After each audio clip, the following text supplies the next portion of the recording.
All right, let's set the stage. It's September 1919. The Ottoman Empire, once a global power, has been shattered by World War I. Its government in Istanbul is basically a puppet of the Allied occupation forces, and its heartland, Anatolia, is on the verge of being carved up and handed out like pieces of a pie.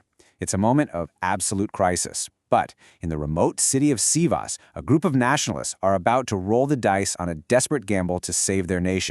But get this, before this critical meeting could even properly begin, a high-stakes conspiracy was already underway, and the goal was simple, and it was brutal: to crush this nationalist movement before it could even get started. The Sultan's government, working hand-in-glove with British intelligence, had a plan to arrest the movement's leader, Mustafa Kemal, and make absolutely sure the Sivas Congress would be dead on arrival. And you've got to understand, this plot wasn't happening in a vacuum. I mean, look at this timeline. It shows just how fast everything was falling apart.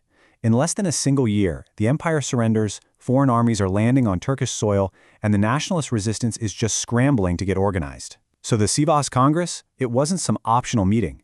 It was an act of pure desperation against a ticking clock. Now, to really get the drama here, you have to understand the two sides in this Turkish civil conflict. On one side, you've got the official government in Istanbul. They're led by the Sultan, and their whole strategy is to cooperate with the Allies, hoping to preserve what's left of the dynasty. On the other side are the nationalists, led by Mustafa Kemal. They see the Istanbul government as nothing more than a puppet, and they believe that the only path to survival is through armed resistance. This was truly a battle for the soul of a nation. So the first challenge for these nationalists wasn't debating the future of their country, it was just surviving long enough to even have a future. And that brings us right to the Sivas conspiracy. And make no mistake, the plotters weren't just a handful of angry officials. This thing went right to the very top. It was orchestrated by the Grand Vizier himself, Damat Farid Pasha, and was supposed to be carried out on the ground by a governor named Ali Ghalib. But they weren't working alone. They were coordinating with a British intelligence officer, Major Noel. The plan was chillingly simple: bribe some local tribes, have them raid Sivas, break up the Congress, and grab Kemal. But Mustafa Kemal had a secret weapon, and it wasn't an army. It was technology. Well, 1919's version of it. He used the old-fashioned telegraph network that crisscrossed Anatolia as his own personal intelligence and command system. He got wind of the plot before it could launch and used those same telegraph wires to coordinate a lightning-fast countermove. And just a quick pause here. If you're finding this explainer interesting, please don't forget to subscribe to my channel, turn on that notification bell, and share and like my videos. The information here is all compiled from open sources. Thank you. And the outcome?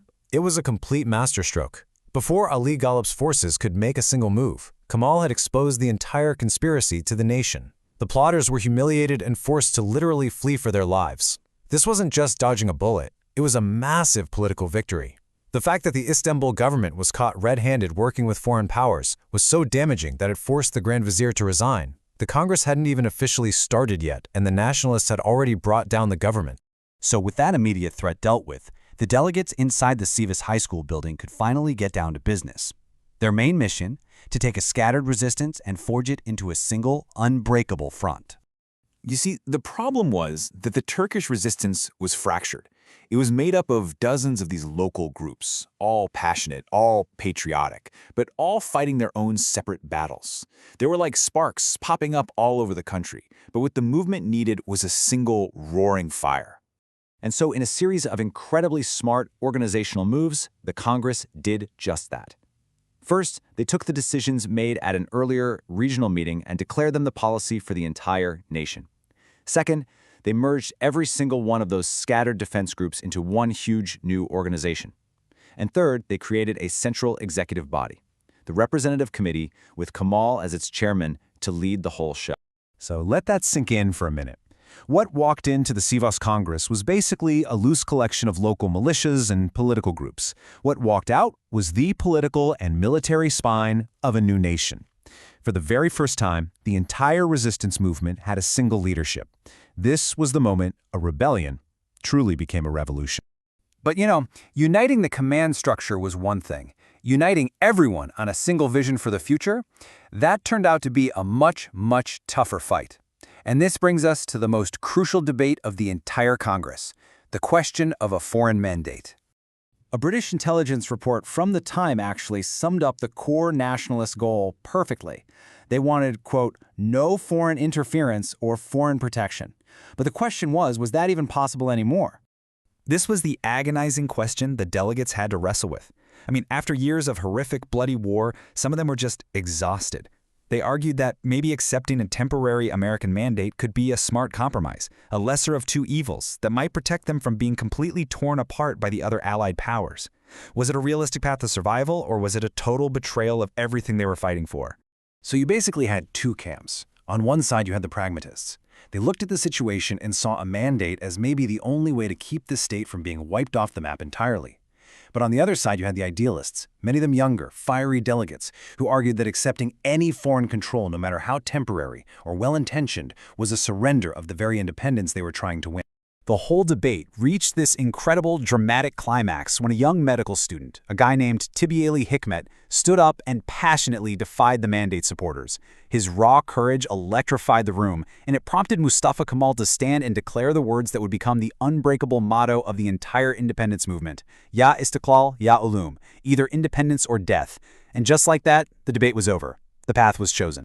With that one powerful declaration, the Sivas Congress had done more than just unite a movement. It had, in effect, created a brand new rival government right in the heart of Anatolia.